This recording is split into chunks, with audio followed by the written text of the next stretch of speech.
The world and an empire that once ruled it lies in ruins. Noble houses that lorded over provinces and commanded vast armies have been reduced to broken city-states. The Imperial Guard, remnants of the Imperial Army, act as a deterrent to open warfare. The knowledge of the old days has been all but forgotten. Hucksters peddle ancient wares of no value to the ignorant, and the lords seek and hoard artifacts they barely understand. A fanatical mysticism is slowly gaining favor, and long-held resentments are rising to the surface. Some speculate that another war approaches. Others actively encourage it. Times like these bring nothing but suffering for the common man. However, they offer a once-in-a-lifetime opportunity to those determined to seize the moment and follow it to riches, power, glory, and often an untimely death. Nice.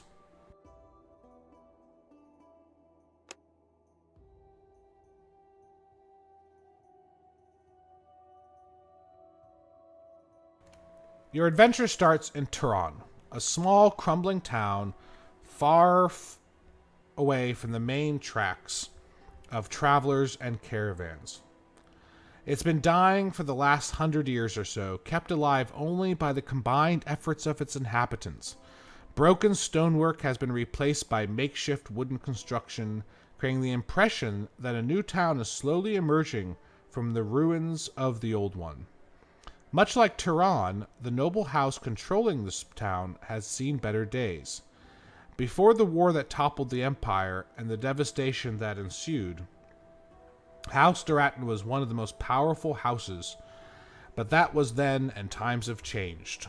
Today it has barely enough strength to maintain its hold over the local guilds. Now I think it's not Daratan. I have good reputation with Daratan. I think it was Aurelian that I don't have good reputation with. I think. And yet, when you were offered to serve House Daratan, you dropped on your knees and swore fealty, grateful for being noticed and elevated above your status. When Lord Antitus told you to rise and you slowly got up, holding your head high for the first time, and looking at the other praetors as peers, you were overwhelmed with a sense of purpose and power. You stand in the hall of Antitus, signs of wealth and power all around you. Wherever you look, you see exotic tapestries and paintings, rare vases, gleaming statues, ornate pillars run the length of the hall all the way to the throne itself, where Lord Antitus is sitting. Splendid. Okay. I don't need... Yeah. No, I don't actually need that, thanks. Yeah, I don't actually need that, thanks. Good, I got rid of that. Okay. So was it House Daratan, or was it House... Yeah, 5 reputation with House Daratan. And House Aurelian was the one that was that. Okay. So you've entered in the service of Lord Antitus as a praetor, a knight diplomat. I wonder if it has different startings depending upon how you do. Okay, so... Just looking at the graphics, I've got it, I believe, on highest settings. Yeah, everything is on the very highest. But, you know, it's not great, but it's not bad. It is, I mean, it's an isometric game. It's not, I'm trying to think of, like, you know, other similar games like Divinity Original Sin or something. I mean, that was quite nice. But these type of games, you don't need stupidly superior graphics. You just need good art style. Consistent art style is good. And a good story, quite frankly. I mean, to me, it's all about the good story. If you give me a good story, I'm willing to take, you know, a lower style game. All right, come here, Kato. Okay. Lord Antitus. Lord Antitus is the current and most likely the last lord of House Daratan. It was prophesied that he would be the leader to restore Daratan to its original glory, and unwavering in his faith in the prophecy. And Titus undertook many daring attacks against Daratan's enemies. Unfortunately for both Titus and his house, the prophecy failed to live up to its end of the bargain, with disastrous consequences for House Daratan. With the loss of a fort and 2 entire legions, and Titus's domain was reduced to a crumbling town and a small regiment of guards, while the prospects of glory slowly fade away. Hail to you, Cato. Have you heard of the murder yet? Traitors are slaughtering each other over a handful of coins they can make in this town. Usually I don't concern myself with such trivial matters, but the man who was killed was bringing me a tribute, an artifact to buy my protection with. It must be recovered. Once, my lord, what am I looking for? Also, because I have etiquette, I'll remind the Merchants Guild who runs this town, my lord, but I'm afraid that I don't have the armor that fits such a mission. Oh, right. Let's choose that one. Talk to Dalar. Okay, what am I looking for? It's a map. The trader sent me a letter requesting an audience. The letter mentioned an ancient map that, as he put it, would interest me greatly. At once, my lord. You enter the Commercium's richly decorated halls. Everywhere you look, you see signs of wealth, from the rich tapestries lining the walls to the gilded vases and intricately carved stonework. If money is power, then the interiors are designed to convey the message that the Commercium is a very powerful guild. Go to Linus's office. So I didn't explore, it just sort of took me to these places. That's interesting. Linus the Skull owed his nickname to his appearance, and his appearance to the decades of service to the Merchants Guild. It was that service that changed an enthusiastic youth with blue eyes and wavy auburn hair into a dispassionate old man with a bald head and cold, almost colorless eyes sitting deep within the dark sockets. Sorry, just to take a drink there. Business to Linus was a board game. He moved pieces and executed strategies without taking any human element into consideration. A good opportunity shouldn't be missed solely because some people were standing in the way. Linus's lip twists into something resembling a welcoming smile. To what do I owe this unexpected pleasure? Unexpected? You should have expected this pleasure when you decided to kill that traitor. As it turns out, he was bringing a gift for the old man.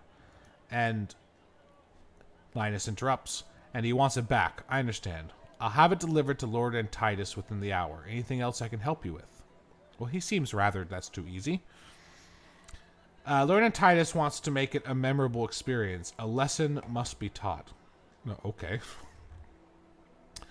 Linus's lips twist again. This too will be arranged. A gift and a head of one of my not-so-lucky associates will be delivered to your master. So either that will be acceptable, or streetwise intelligence. I don't want the head of some beggar dressed in the merchant's robes for the occasion. Bring me the one who arranged the hit. Ooh. Why do I have a feeling this is not like always take these options? But I'm kind of... I think Titus would want the actual head of the one who did the hit. So we'll choose that. Oh gosh, failure. Trust me, Cato, I wouldn't even think of playing games with House Daratan. Okay. So I went a little too far, it looks like. Very well. Please accept this small gift for being so understanding.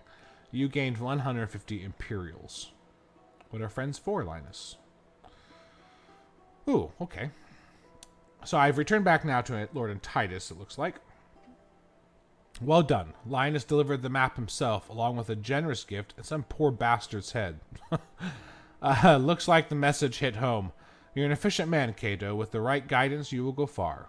Not many people understand that lessons aren't taught in blood are soon forgotten. He takes off his ring and hands it to you. You gain a new insight, which can be used to increase your skills. 12 skill points gained. Interesting. Okay, thank you, my lord. Do you believe in destiny, Cato? Before you have a chance to answer, and Titus continues, I spent more than a decade trying to find the temple and fulfill the prophecy. I've just wasted a fortune and lost more men than I dare to admit. And just when I've decided to give up, another map shows up. Coincidence? I don't believe in them. It is said that every man is given a chance to change his fate, to ascend to greatness and immortality, to rise above the ordinary and serve a cause greater than self-interest. Fate guided you to the map, and it will guide you to the temple. The temple? The prophecy? Another map? All in due time. I want to see how you handle a more challenging task. Talk to Jalar. I will, my lord. And leave. Okay. And it throws me right to Jalar. So I guess it's just sort of like a prologue type story where they're just popping me to the people I need to talk to? Or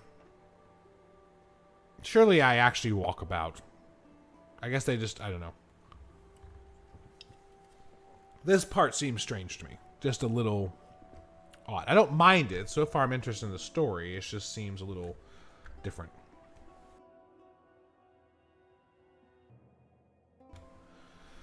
Alright, so this is Dalar. Just the man I'm looking for, says Dalar in a tone suggesting that you're the first person he ran into. Did Cassius arrive yet? Cassius? The new lore master. I'm finally convinced the old man to get rid of that weasel Feng and get someone better. Cassius was highly recommended. So tell Feng that his services are no longer required. And if you see Cassius at the inn, bring him here. Okay, well, let's pay Feng a visit. Is it going to jump me right to Feng? You see a signpost that says, don't sell priceless artifacts for nothing. Come and see Feng first. Fengs! Nice.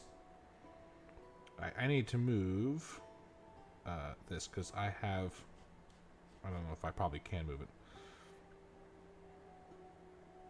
Okay.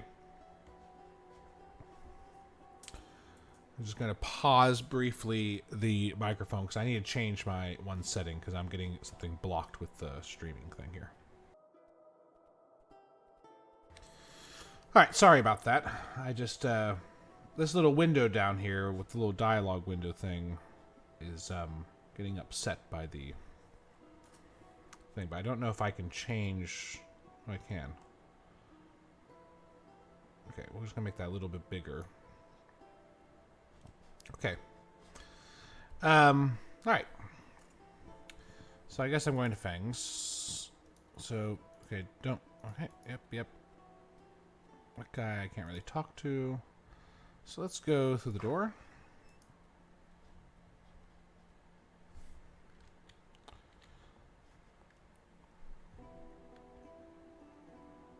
Don't sell... In a world on its way downhill... The future lies in preserving the pre-war knowledge. Lore masters, the self-proclaimed experts on the antiquity, are in the front lines of this trade. Right, so we already know that about them. So that's Feng. What do you want? I can activate with the door. Is there... Yep. This is like old Baldur's Gate, so you push shift or tab, and you can see what you can view. Interesting. Let's talk to Feng, who is, in fact, Chinese. Keeping in mind, this is supposed to be post-apocalyptic.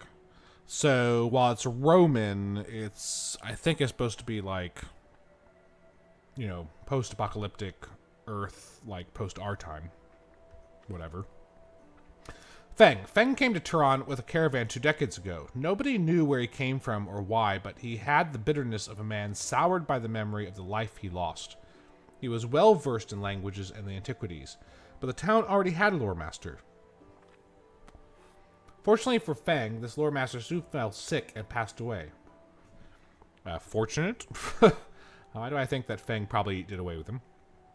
Despite the best efforts of the local alchemist, who was quite puzzled by his symptoms. Nice, Feng. Shortly thereafter, Feng became the new lore master and even earned the favor of Lord Antitus after discovering a number of Daratan relics. Lord Antitus's praetors are always a welcome sight in my humble abode. What does my lord require? You have but to name it. Your services are no longer required, Feng. What has this faithful servant done that displeased our lord so greatly? inquires Fang dramatically. Who shall advise? This should be advised. Who shall advise our lord on matters that are beyond the understanding of most men? Who shall protect him from unseen dangers? Cassius? Young Cassius, what does he know? You have to study ancient manuscripts for decades, poring over every word and contemplating its meaning. Decades, Praetor. Don't tell me you believe he's fit for such an important job. What I believe is irrelevant. I deliver the message. We're done here. What I believe is irrelevant. I actually want to talk to Fang a little bit more, I think. Possibly, if that's possible. Irrelevant? You are a praetor, not a chambermaid. What if Lord Antitus, in all of his infinite wisdom, has made a horrible mistake? Isn't it your job to correct it, thus ensuring his well-being? You expect me to go against my lord's will? You have much to learn, Cato. You can achieve quite a lot with subtlety. For instance, what if Cassius were to disappear? Wouldn't it solve all of our problems? Alright, so my choice is, are you suggesting? Or what if indeed, why, you would probably shower me with gold if I were to bring you the news of Cassius' disappearance, wouldn't you? And I'll think about it. How about, are you suggesting? I'm not entirely sure starting off like that is what I want to do. So are you suggesting? Me? I'm our Lord's most humblest servant, and it's not my place to question his decisions. If I were to question it for you, you'd probably shower me. See, that's a way of just getting... I think I'll think about it. Leave. Alright. That door's locked, so let's head back out.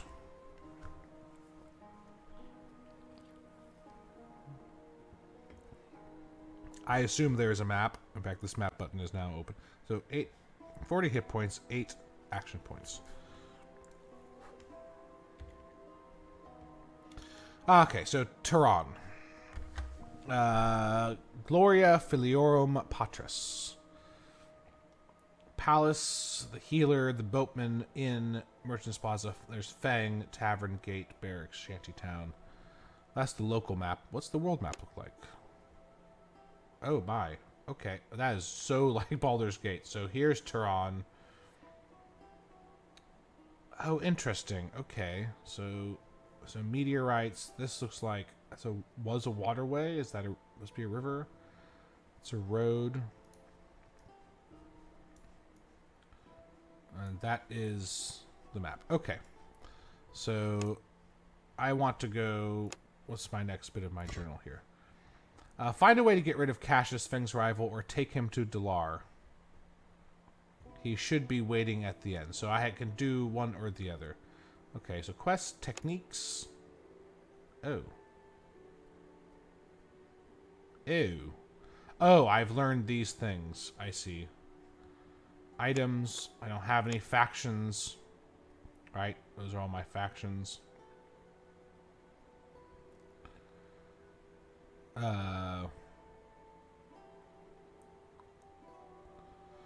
Locations, just Teron. Characters. Alright, everyone I've met there. And lore. I don't have any lore. So, okay. Good. So, if I want to go to... Does it tell me where my quest objectives are? There's Feng. There. Waiting at the inn. Okay, so... I'm here. The inn's over there.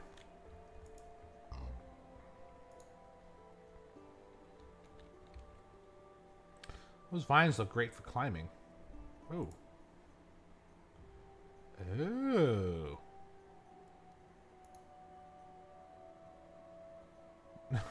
Dexterity failure. Interesting. Okay. Mercenary. Some wanted sign I can't actually look at. You see the local inn. It's a large old building in the middle of town. The sign in front of it welcomes travelers. Wait, okay. What is it called? I wonder. Welcome to the last meal. Eat, drink, fuck. One low price. Well, that's pretty... This is actually having a Fallout feel. Like a Fallout... Was it Fallout 2? Fallout 2. Let's talk to the mercenary here. What you're looking at... Oh, the merchant. You look like you're in the market for some fine clothing and armor, am I right? Step right up and take a look. Browse his wares, steal, impersonate. Yeah, I don't really have those skills, so let's browse his wares. Let's see how this works. So this is what I'm wearing. I have noble clothes. I have a simple cape. I have a ruby ring. I think that's the ring he gave me. A buckler. A Pugio, which is a traditional imperial wide-bladed dagger. And a gladius. Okay. Now, what do you have among the weapons? Right. Liquid fire, black powder, armor. What do I currently have? Right. Lore Master's garments, leather armor, 50 gold. I have 387. No. Okay. I think that's probably fine. Why am I not wearing those things? So what do I have on me? I'm currently wearing Praetorian armor, which is DR8. So I can put the cloak on. So this takes that slot. It does. Right. Well, let's go ahead and put the armor back on, though. Put that ring on. This is the Daratan ring. Okay. Well, it doesn't go on the model. We'll do the dagger, hand, belt bag, hand, shield. Okay. Get all that stuff on.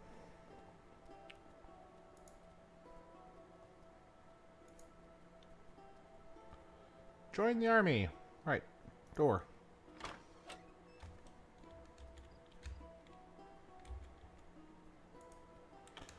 I'm used to controls. It is full of guests. After spending weeks and sometimes months on the road, they have an unhealthy appetite for cheap wine, stove-cooked meals, and women willing to share their beds for a few coins. Alright, that's Cassius there. Anyone else I can talk to? An alchemist, a storyteller, and the innkeeper. Let's talk to the storyteller first.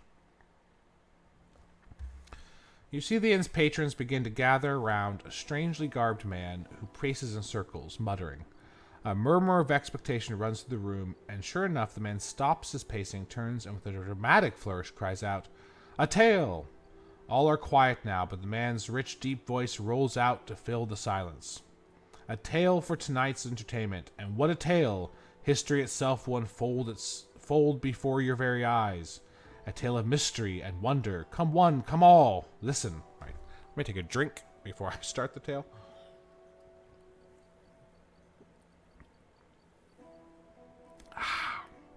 Okay.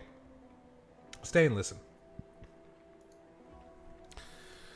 The smile drops from the storyteller's face, his brows gather into a frown, and he begins to speak in a low, somber tone.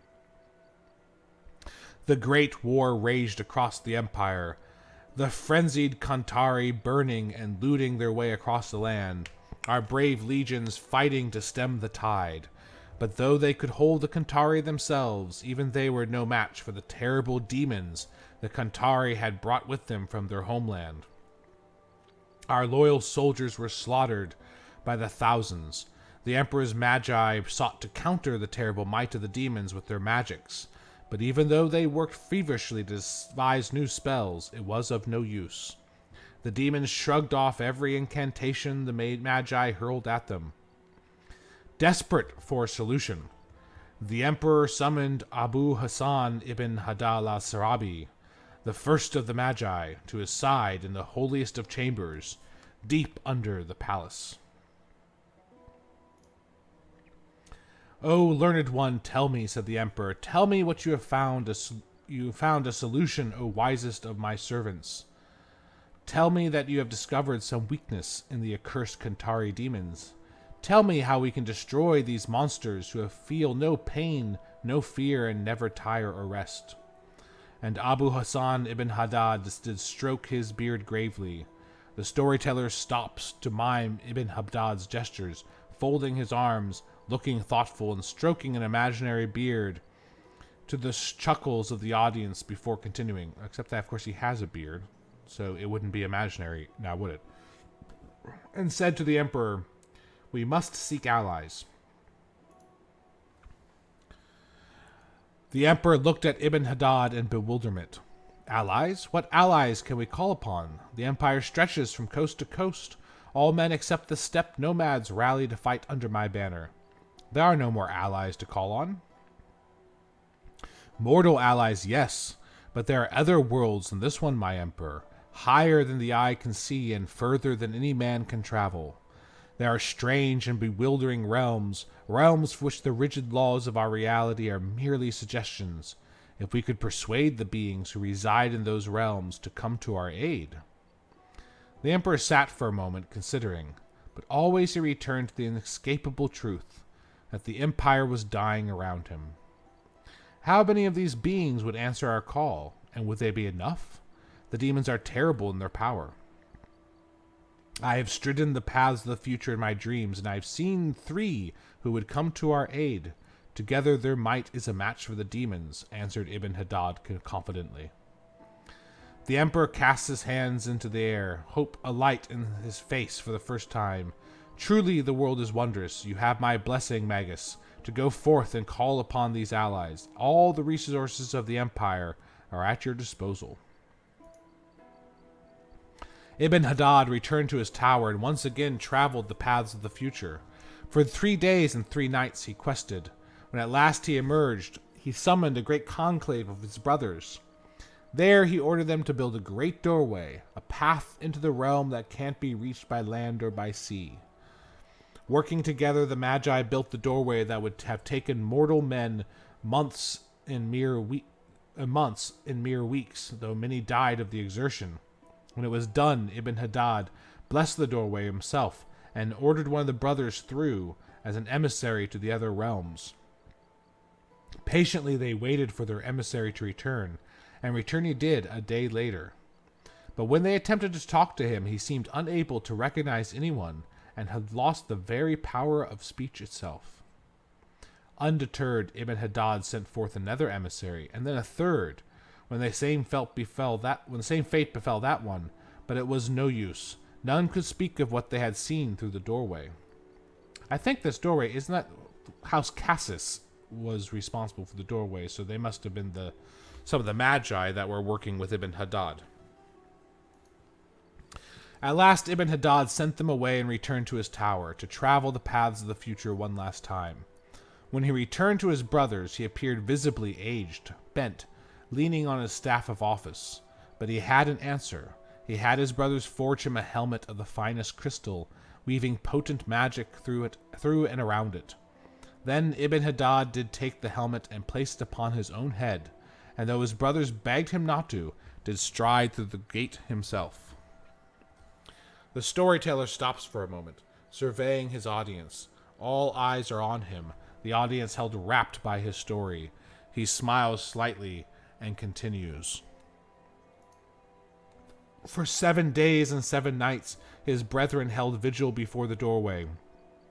But on the 8th day, as most had given him up for lost, Ibn Haddad returned. When his brothers questioned him as to why he had been gone so long, he seemed shocked that so much time had passed, but thoughts of the demons weighed heavily upon him. He brushed aside their questions and announced that he had made a deal with those who dwelled in the darkness on the other side of the doorway. The lords of that place had agreed to send 3 of their number to aid the empire. In exchange, 7 times 7 men would go through the doorway to honor the lords in their realm. 7 times 7 were chosen to follow Ibn Haddad back through the doorway to the otherworldly realms, and true to their word, a week later he returned with 3 of the lords accompanying him. Of the other men who accompanied him, there was no sign. The storyteller stops talking and bows, looking expectantly at the audience. The war, yells one of the guests. Tell us about the war. Tell us how the lords of the other realms cast down the Kantari demons. The storyteller straightens again and raises an eyebrow at the man, smiling like a benevolent uncle teaching lessons to a favored nephew. 100 tales I could tell you of the Great War, and still we would have but scratched the surface. Some sages will tell you that the old empire was destined to fall from the day it was born, that the very moment of its ending was written in the stars themselves, that empires and kingdoms, like mortal men, grow tall and enjoy their time in the sun, for but a brief moment before they too must pass, to make way for those that follow. Thus sages will tell you that the Kantari kingdom was born for but a single purpose, to be the instrument of fate and bring about the destruction of the old empire when the time was right. That by growing stronger, so did we force the Kantari themselves to grow stronger. For it was their destiny to bring us down, you see, and fate ensured that they were strong enough to do so. That is why the demons came.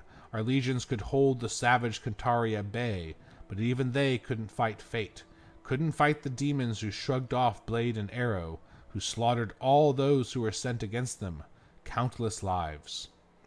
That is why, though Ibn-Hadad and his allies came and defeated the demons, the old empire could not be saved.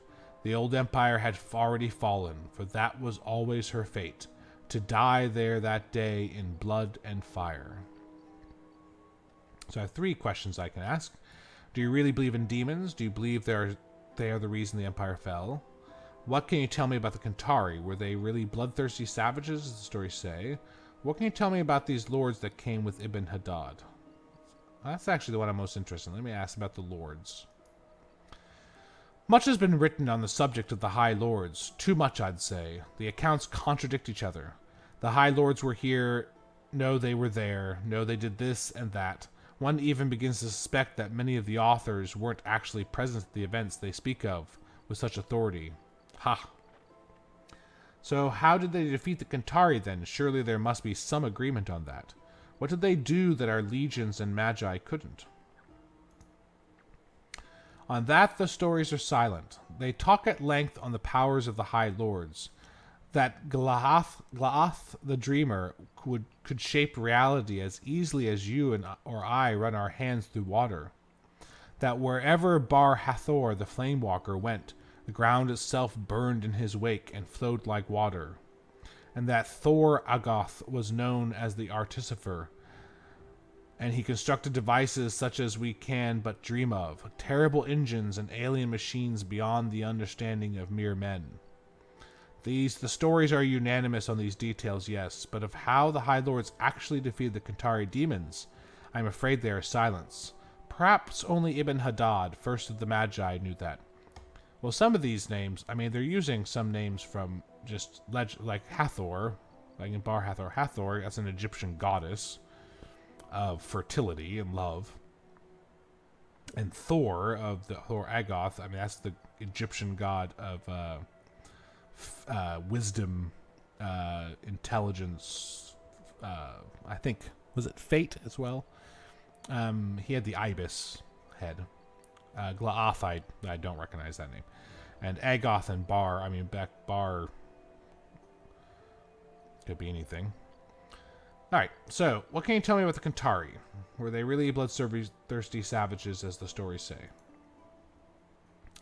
Well, all I can tell you is that these stories say, my friend, that they were savages far from across the sea, jealous and obsessed with destroying our glorious civilization.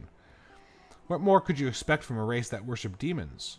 Some say that they made pacts with demons to grant their warriors great strength in battle, breeding them with the beasts of the forest to create half men, half animals.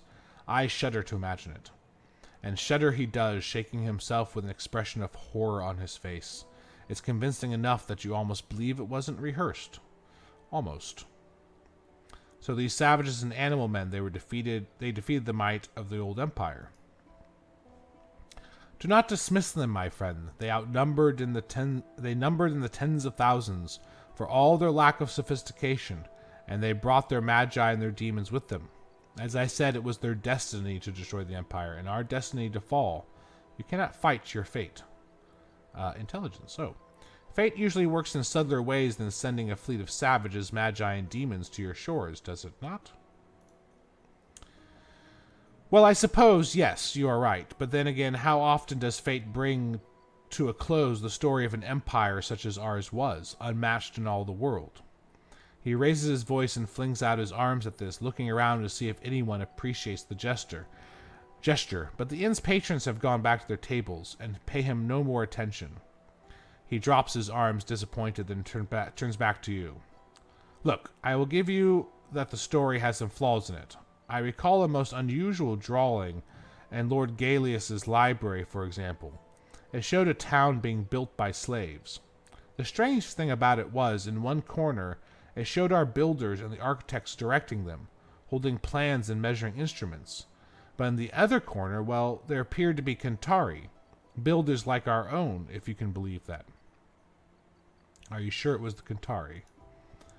I am no expert on what the Centauri looked like, certainly. I doubt anyone still living is. But they certainly matched their stories. Feathers, pelts, the sort of thing you would expect of savages. What does it mean, this drawing? How would I know? I am but a storyteller, my friend. Perhaps it was just some artist's flight of fancy. You know how artists can be. Still, it does make one wonder, doesn't it? Do you really believe in demons? Do you believe they are the reasons the empire fell?